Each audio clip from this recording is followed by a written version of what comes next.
ಪ್ರತಿದಿನ ರಾಜಕೀಯ ನಾಯಕರು ಒಬ್ಬರಿಲ್ಲ ಒಬ್ಬರ ಮೇಲೆ ಟಾಕ್ ವಾರ್ ನಡೆಸ್ತಾನೆ ಇರ್ತಾರೆ. ಈಗ ಕೇಂದ್ರ ಸಚಿವ ಎಚ್.ಡಿ. ಕುಮಾರಸ್ವಾಮಿ ಅವರ ವಿರುದ್ಧ ಕಾಂಗ್ರೆಸ್ ನಾಯಕರು ಕೆರಳಿ ಕೆಂಡ ಮಾಡ್ತಾ ಇದ್ದಾರೆ. ಈ ಸಂಬಂಧ ಡೀಟೇಲ್ಸ್ ಬರ್ತಾ ಇದೆ. ಜೆಡಿಎಸ್ ಪ್ರತಿಭಟನೆಗೆ ಕಾಂಗ್ರೆಸ್ ಕೌಂಟರ್ ಕೊಡ್ತಾ ಇರೋದು, ಕೌಂಟರ್ ಪ್ರೊಟೆಸ್ಟ್.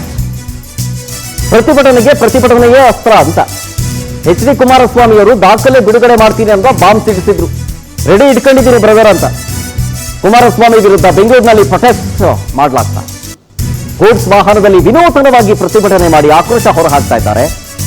ಕುಮಾರಸ್ವಾಮಿ ಅವರ ಮುಖವಾಡ ಧರಿಸಿ ಕೈಯಲ್ಲಿ ಸೂಟ್ಕೇಸ್ ಇಟ್ಕೊಂಡಿರೋದು, ಅಣುಕು ಪ್ರದರ್ಶನ ಮಾಡಿ ಎಚ್.ಡಿ.ಕೆ ವಿರುದ್ಧ ಲೇವಡಿ ಮಾಡ್ತಾ ಇದ್ದಾರೆ ಕಾಂಗ್ರೆಸ್ ನಾಯಕರು.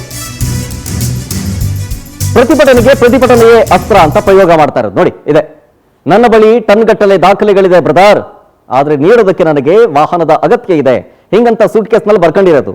ಆಮೇಲೆ ಒಬ್ಬ ವ್ಯಕ್ತಿಯನ್ನ ನಿಲ್ಲಿಸಿ ಮುಖವಾಡವನ್ನ, ಕುಮಾರಸ್ವಾಮಿ ಅವರ ಮುಖವಾಡವನ್ನ ಹಾಕಿ ಗಾಡಿ ಹತ್ತಿಸ್ತಾ ಇರೋದು. ಹಿಂಗೆ ವಿನೂತನವಾಗಿ ಪ್ರೊಟೆಸ್ಟ್ ಮಾಡಿದ್ದಾರೆ. ಭ್ರಷ್ಟಾಚಾರ ಮಾಡಿರುವ ಎಚ್.ಡಿ. ಕುಮಾರಸ್ವಾಮಿ ಅವರು ಪಾಪ 3-4 ದಿವಸದಿಂದ ಪ್ರೆಸ್ ಮೀಟ್ ಅಲ್ಲಿ ನಮ್ಮ ಹತ್ರ ಭ್ರಷ್ಟಾಚಾರ ಮಾಡಿರುವಂತ ದಾಖಲೆಗಳು ಟನ್ಗಟ್ಟಲೆ ಇದಾವೆ ಅಂತ ಹೇಳಿದ್ರು.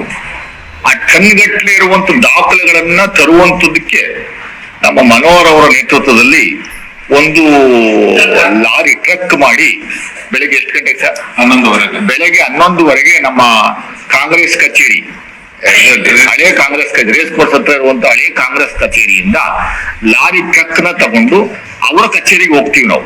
ಜೆಡಿಎಸ್ ಕಚೇರಿಗೆ ಹೋಗಿ ತುಮಕ